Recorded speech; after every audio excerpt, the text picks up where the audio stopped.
Ջեմիլա շիպը դոջելա սոլանդը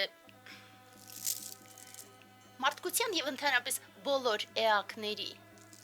մեծագույն երկնքում մշտապես վառ փայլում է մեծն անգերազանցելի յոգին Միլարեպայի աստղը։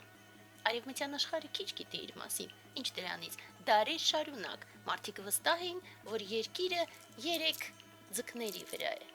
Իսկ երկիր մոլորակը շարունակում էր ի հեճուկս այդ կարծիքների բծտվել իր առանցքի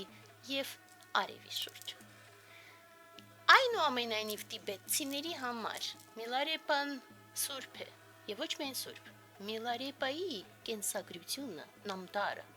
հիմնական գիրք է յուրաքանչյուր տիբետցու, ոչ թե գրադարանում, այլ միգուցե ինքը չունի այլ որևէ գիրք, բայց ունի Միլարեպայի նամդարը։ Եվ ինչու այդպես։ Մեծն յոգին Միլարեպան անցել էր այն բոլոր հնարավոր փորձությունները, որ մարդիկ կարող են ընդհանրապես ունենալ եւ առերեսվել տարբեր դժվարությունների հետ,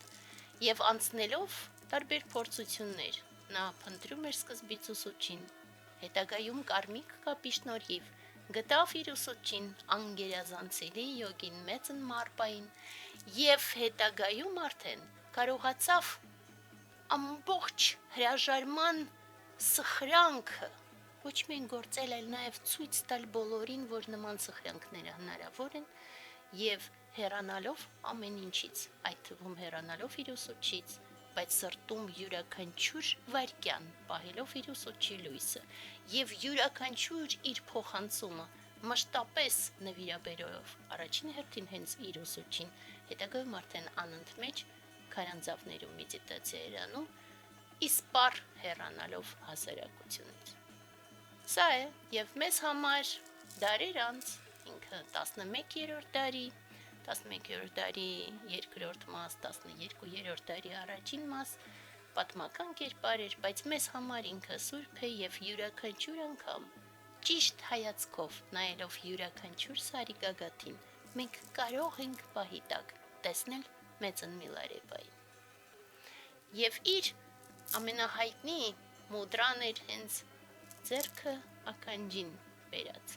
որովհետև ինքը ասում էր, որ ճիշտ լսելու պարագայում յուրաքանչյուր ձայնը, որ հնչում է տիեզերքում, ոսմունքի փոխանցման ձայն է։ Եվ հեռանալով ասում էր իր աշակերտներին. երբևիցե տարբերություն մի դրեք ոսմունքների մեջ, տարբեր արահետներ են, տարբեր մարդկանց համար։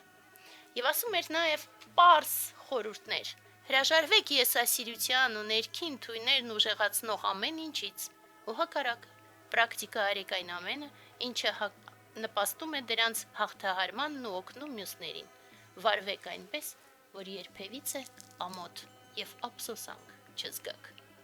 Իսկ Բուդդայի ձեռքը միշտ բաց է, եւ եթե որևէ մեկը ինչ որ բան չի հասկանում, ապա պատճառը միայն իր մեջ է։